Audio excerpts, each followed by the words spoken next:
Estamos começando o Bom Dia Entrevistas e hoje nós vamos falar sobre um assunto muito importante em alusão ao Dia Nacional de Mobilização dos Homens pelo fim da violência contra as mulheres que aconteceu ontem.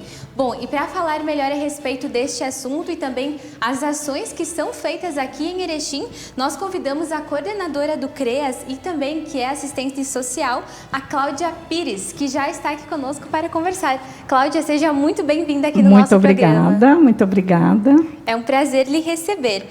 Bom, Cláudia, então, falando um pouquinho dessa data, a gente escuta bastante falar sobre as datas que envolvem ações para combater a violência em relação à mulher. Essa também é mais uma data, né? Tu pode explicar um pouquinho melhor para nós? Sim, essa data, ela foi pensada durante o período da agenda dos 21 dias para o fim da violência contra a mulher, ou seja, é um momento de reflexão do gênero masculino para que ele repense, reflita seu papel, todo esse processo histórico que ele vem desenvolvendo, desempenhando em relação à violência contra a mulher.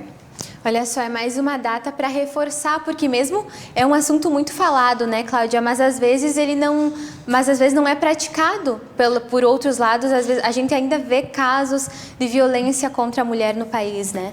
Eu creio que as redes sociais elas vêm mostrando muito mais agora. Isso sempre ocorreu, mas sempre ficou muito velado. Verdade. Né? Então, agora é um momento assim, de reflexão, de repensar as suas atitudes e mudar. A nossa única solução, né? Realmente mudar o cenário. Bom, falando da situação aqui em Erechim, agora em relação aos registros de casos envolvendo a violência contra a mulher, o que a gente pode dizer da situação do teu setor que tu acompanha? Olha, nós temos um trabalho que iniciou há pouco, não faz muitos anos. Nós estamos nesse processo desde 2018, timidamente tentando fazer o atendimento das mulheres. Recebemos os boletins de ocorrência e os processos via a 2ª Vara Criminal, DEAN.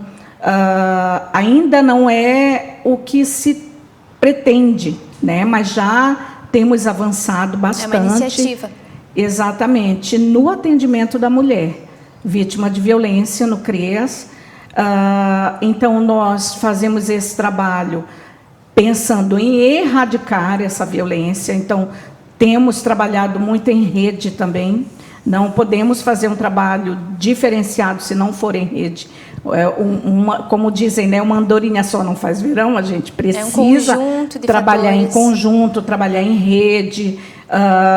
Sabemos que a DEAN e a própria 2ª Vara, através da juíza Lilian, não encaminham todos os casos para nós, mas aqueles que elas entendem que são os mais gravosos. Cada caso é estudado. É estudado, avaliado e encaminhado para o CREAS, para o acompanhamento. E é bom assim porque não é só uma pessoa que faz, né? Essa equipe que trabalha acaba tendo também uma visão bem mais ampla de cada caso, até para conseguir fazer essa atuação mais efetiva, né? Com toda certeza. Os casos que são encaminhados para o CREAS, todos eles são acompanhados, nenhum caso fica parado ou pensado de uma forma muito atenuada, como a gente vê em alguns locais e tal. Não digo aqui de Erechim, mas de outras cidades que não conseguem abarcar. A gente não consegue abarcar todos os casos, obviamente, mas todos que chegam ao CREAS, a gente faz um atendimento especializado. Tem a atenção, né? Bom, falando também, Cláudia, em relação às ações do CREAS, né? A gente sabe que tem um conjunto de fatores, né, envolvendo isso. Gostaria que tu falasse um pouquinho para nós das ações do CREAS que envolvem a proteção das mulheres aqui na nossa cidade. Olha, nós temos trabalhado na perspectiva da reflexão e da mobilização dessas mulheres. Então, nós temos 2 braços, né? Um é o atendimento e acompanhamento psicossocial, onde a equipe técnica vai trabalhar todo o processo histórico dessa mulher para que ela se fortaleça, e os eventos e também a nossa inclusão como equipe em grupos, em movimentos, para que esses movimentos se fortaleçam e se estendam. Realmente tem uma série de ações, né, que se busca, né, fazer, e até porque, como nós comentamos, né, o histórico da mulher, você citou, tem o caso da família, né, às vezes aquela já é uma mulher que já vem, às vezes, de um histórico assim familiar não muito bom, né, então já tem às vezes outros traumas que não é aquele assim exatamente da violência contra a mulher, e tudo isso acaba influenciando. O que a gente pode dizer?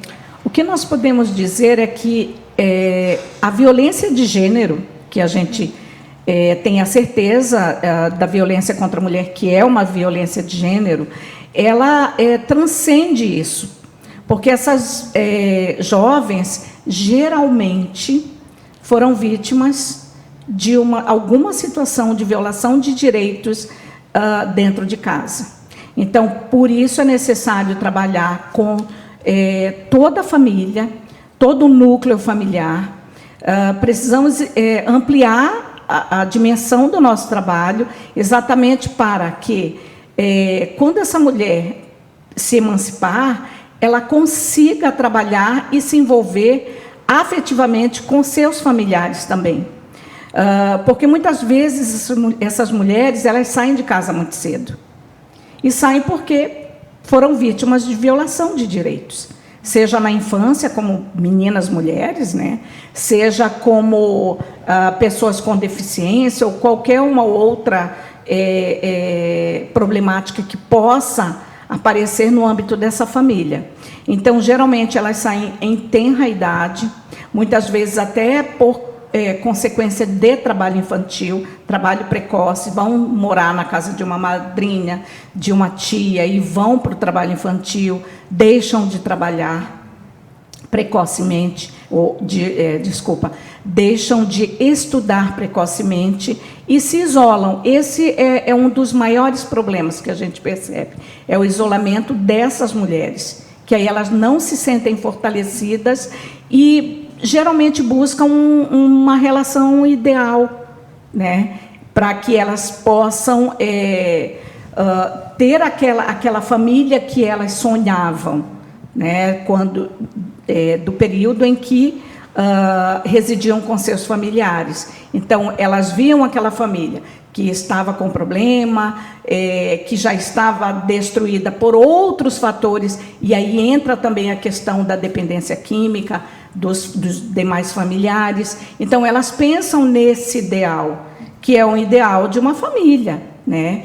E quando elas entram nessas relações, que são relações abusivas, elas não conseguem sair com muita facilidade. Olha só, na verdade, é uma série de fatores que vão gerando outros fatores e que ocasionam também essas outras situações que também tem que lidar, né? Cada uma tem que lidar com a ajuda, né, claro, das ações. Falando também dessa questão das mulheres, nós comentamos, muitas mulheres passam, né, por essa situação de violência física, essa violência verbal também, né, que acontece, mas elas temem denunciar por diferentes motivos, cada uma tem a sua particularidade, né? Que orientações que vocês podem dar para as mulheres nesses casos? Aquela mulher que talvez está nos assistindo, ela sofre algum tipo de violência, mas ela teme fazer essa denúncia. Na realidade, no início, elas nem temem, elas ainda estão adormecidas, elas estão torpes, e posteriormente, sim. Então, é necessário sair do isolamento social.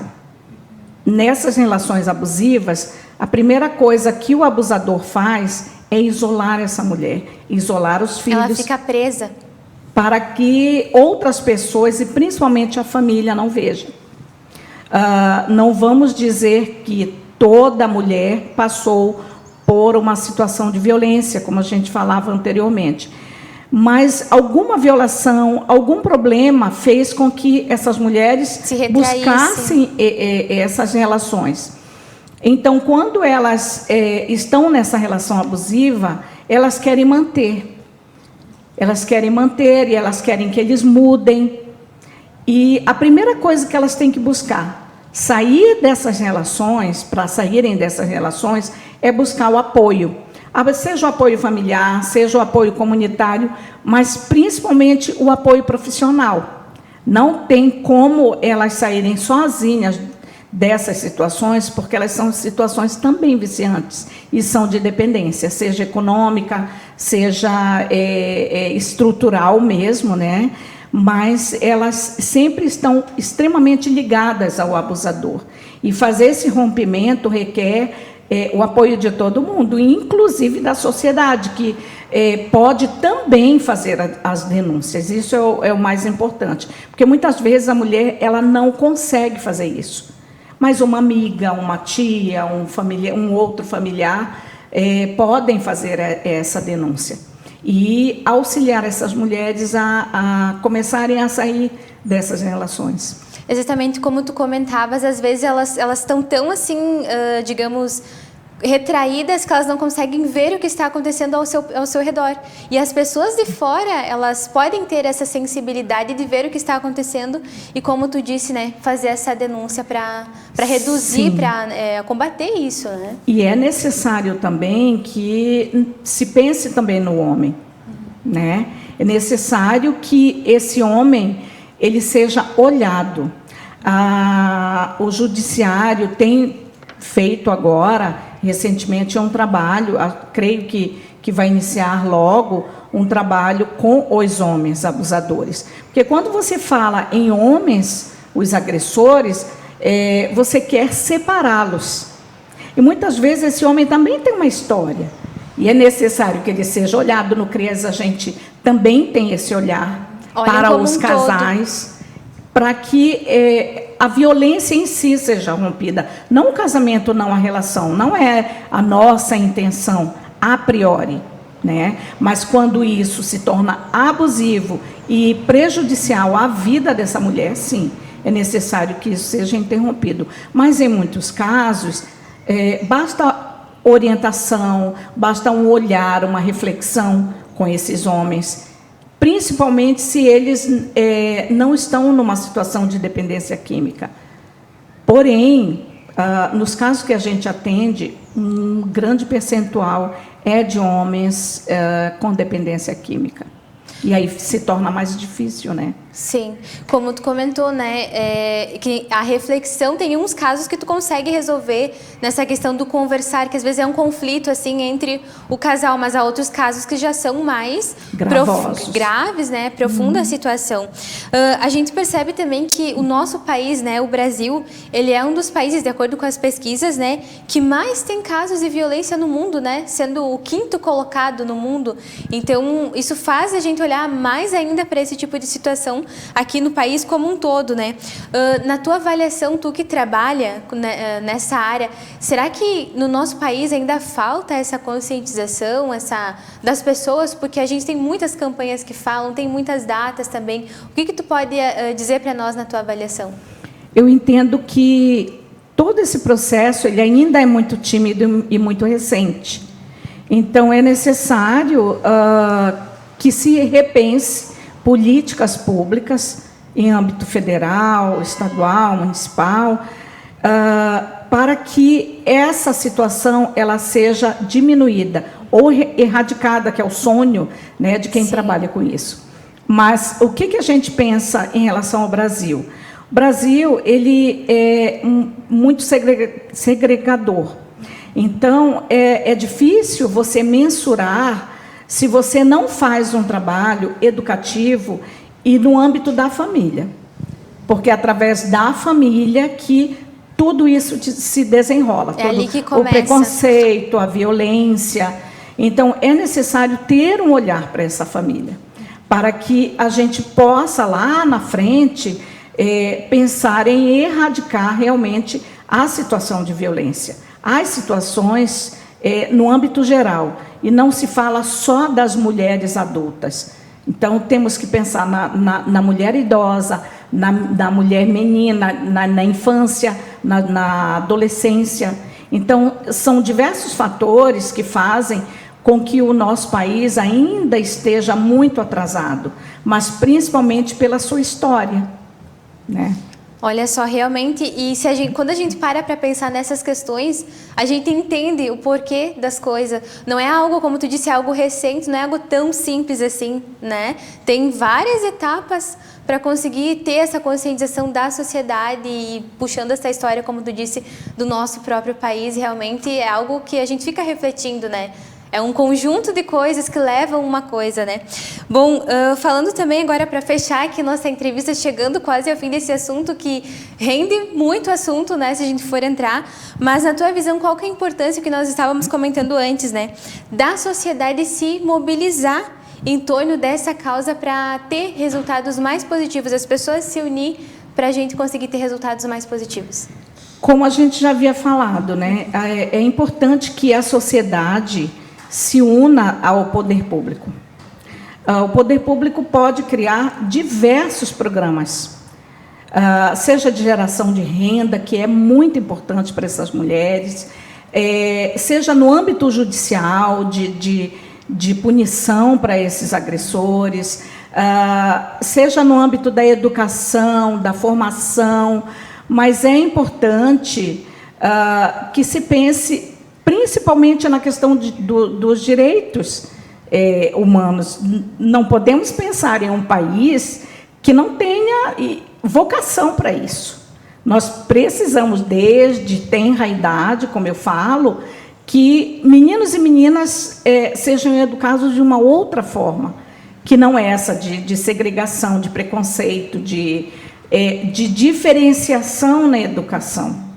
Então, é importante que a gente, como população, a gente se una, né? Não só como eu falei, como poder público, mas que se possa gritar, se possa clamar, porque só assim, com o apoio da sociedade, com a mobilização da sociedade, a gente vai poder fazer com que essas condições elas diminuam e se erradiquem, que a gente possa viver melhor. Com certeza.